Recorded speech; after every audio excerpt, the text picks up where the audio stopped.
Is there a place for mind maps, flowcharts, and checklists in your productivity system? In episode 103 of Cross Platform, we started discussing how we manage our processes and procedures, and it raised an interesting question. Is there a place for mind maps, flowcharts, and checklists as part of your daily productivity? One way to approach this is to assign a level of productivity to each of the tools. Let's start with mind maps. Now, if you're unfamiliar with mind maps, there are a number of articles and videos out there explaining the basic concepts.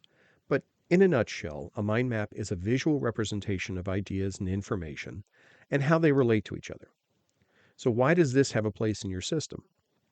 Well, if you're planning a project, and I'm not referring to the scheduling phase of project planning, but rather the brainstorming phase, using a mind map simplifies the process of gathering information and requirements because of its free-form nature. Let's use running this podcast as an example.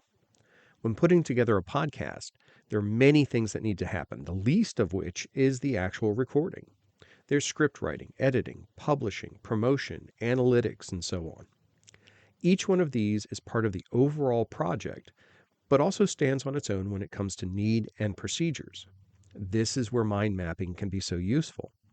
By creating a mind map of the show requirements, I can make sure nothing falls through the cracks from the proverbial 30,000-foot level. Each one of the nodes on the mind map can warrant the creation of its own mind map.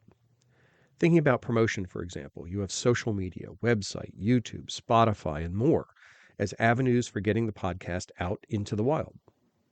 Each one of those has their own procedures and requirements for successful completion. A mind map helps maintain the relationship between the parts of the whole without becoming overwhelming. The next layer down is the procedures. Once you identify what needs to be done, creating the flows for execution, especially if there are decisions to be made, are fertile ground for flowcharts. Most diagramming tools support basic flowchart functions such as stages, inputs, and decision points. The key with these types of charts is to create something that will guide you through the process, even if you have completely forgotten all the steps. Imagine being told you're now responsible to publish a podcast to a website and to YouTube.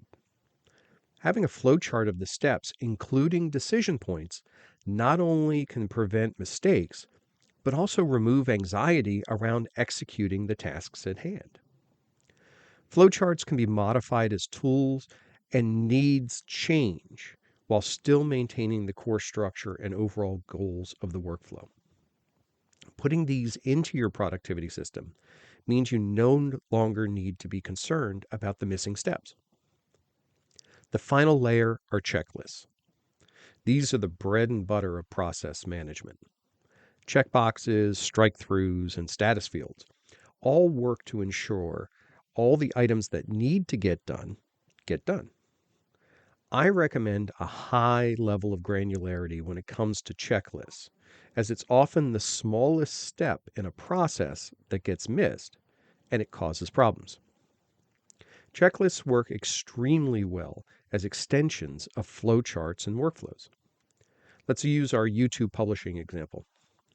We may create a workflow that shows all the steps our podcast video needs to go through. But if we try to add to that workflow every box that needs to be checked and every field that needs to be filled, that workflow quickly becomes unmanageable. Here's where checklists can come to the rescue. A checklist does not have to be a series of steps in the order of their execution. While that can be really helpful, it isn't critical for the checklist to be of value.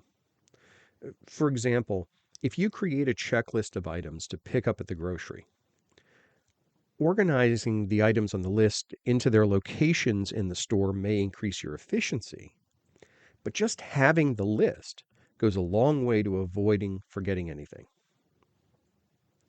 So the question becomes, can you find one tool to do all three of these things? Unfortunately, this is a difficult question because it's rare at best to find a single application that will do all three of these things equally well. Some mind mapping tools offer checklist capabilities, while some flowcharting tools can generate mind maps. I say don't let the need of more than one tool deter you from the benefits of these different types of process management. A recommendation is to leverage web-based solutions when possible, because the majority of them allow you to create external links for your information for easy access.